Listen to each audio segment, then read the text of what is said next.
ఉంది? వాళ్ళు కట్టిన ఫ్లెక్స్లు చించడానికి ఏ హక్కు ఉంది? తాగి తందనాలాడి బిడ్డల జీవితాలని మీ స్వార్థాల కోసం రేత్రిపూట మందులు తాపి రెచ్చగొట్టి వాళ్ళని భయభ్రాంతులు క్రియేట్ చేసి ఫ్లెక్స్లు చించబడ్డ మగతనమా? ప్రజాకోర్టులో గెలవడానికి దమ్ముంటే రేపు గెలుపుకి రండి.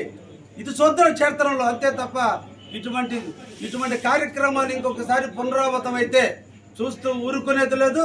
నా కార్యకర్తల జోలికి వస్తే సహించేది లేదు. నా ఫ్లెక్స్ల జోలికి వచ్చిన ఈ నడి ఒడ్డున నేనొచ్చి కూర్చుంటా. అమ్మను నీ నాయకుడిని కూడా ఇక్కడే తెలుసుకుందాం, పాతూరులోనే. మీరు పుట్టింది పాతూరే, ఆయన పుట్టింది పాతూరే. నేను బ్రాహ్మణ కగలో పుట్టిన వ్యక్తిని ఇంతమంది సోదరుల సమక్షంలో ఏమనుకుంటున్నారు రాజకీయం అంటే? పట్టకూడితో పోయి బెంగళూరులో వెళ్ళి కోట్లు సంపాదించి ఇక్కడికి వచ్చిన వ్యక్తి చేత అయితే ఊరికి సహాయం చేయాలి. ఊరు దోచుకోవడానికి కాదు, రౌడీజాన్ని పెంచడానికి కాదు, గంజాయి తాపించి మత్తుల పిల్లకాయలు కొట్టించడం కాదు. మగతనం పేదవాడిని ప్రేమించాలి. పేదవాడు మనల్ని చూసి చేతులెత్తి నమస్కరించాలి. ఆ మహానుభావుడు పుణ్యాన్ని నేను బతుకుతున్నాను అనిపించాలి. అది మగతనం అంటే. ప్రజా జీవితంలో లేని పనులు యువకులు తప్పుదారి పట్టిస్తూ వాళ్ళు ఇడుకు రక్తంలో ఉన్నారు కాబట్టి ఆవేశపరుస్తూ వాడిని కొట్టిరా నేను నీకు ఇంత ఇస్తా, వాడిని బెదిరించి నీకు ఇంత ఇస్తా అని గంజాయి మత్తు లేదంటే లిక్కర్ మత్తులో మందులు తాపి చేయటం సంస్కారమా? నిన్నటి వరకు మనం అందరం ఎక్కడున్నాం? నీ అబ్బలు వైఎస్ఆర్ యొక్క మూటలు మోసిన కుటుంబం, నా అబ్బా కూలికి పోయిన కుటుంబం. ఎక్కడి నుంచి వచ్చాం మనం ధనవంతులం? మర్చిపోయామా? పుట్టిన జన్మభూమికి మనం ఇచ్చే సార్థకత ఇదేనా? ఇదే కక్షలు పెంచే కార్యక్రమం? 10 సంవత్సరాలు ఎమ్మెల్యేగా చేస్తే ఈ ప్రాంత అభివృద్ధి దిక్కు లేదు. నీ వారసులు మొత్తం కాలువలు పోడుస్తుంటే దిక్కు లేదు.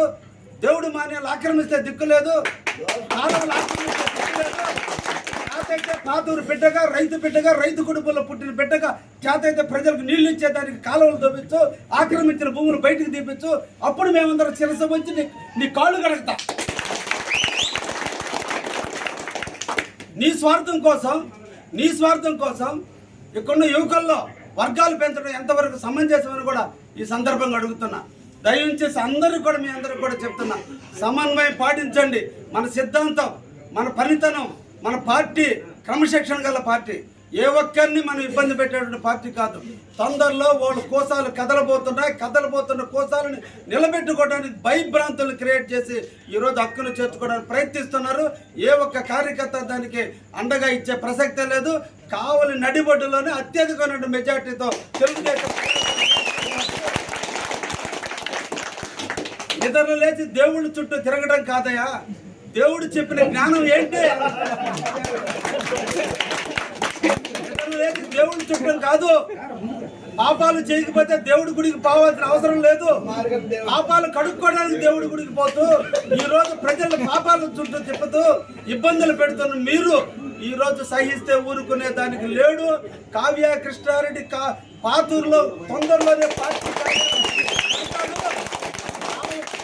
ప్రజలకు అండగా ఉంటాడు.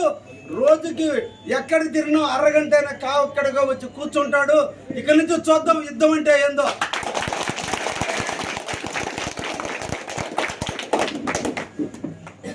వీలైతే ప్రజలకు సేవ చేద్దాం. దేవుడు మన అందరికి కూడా ఏదో ఒక శక్తి ఇచ్చాడు. వాళ్ళ భూములు కొని మనం కోటీశ్వరులు అవుతున్నాం. వాళ్ళు దానం చేస్తే మనం గొప్పోళ్ళు అయ్యాం. వాళ్ళు భూములు ఇస్తే మనం గొప్పోళ్ళు అయ్యాం. ఈరోజు వాళ్ళ భూములు తీసుకొని వాళ్ళని ఇబ్బంది పెడుతూ భయభ్రాంతులు క్రియేట్ చేసి డబ్బు రాగానే గర్వం ఎక్కడం సంస్కారం కాదు. ఎదిగే కొంది వదగాలి.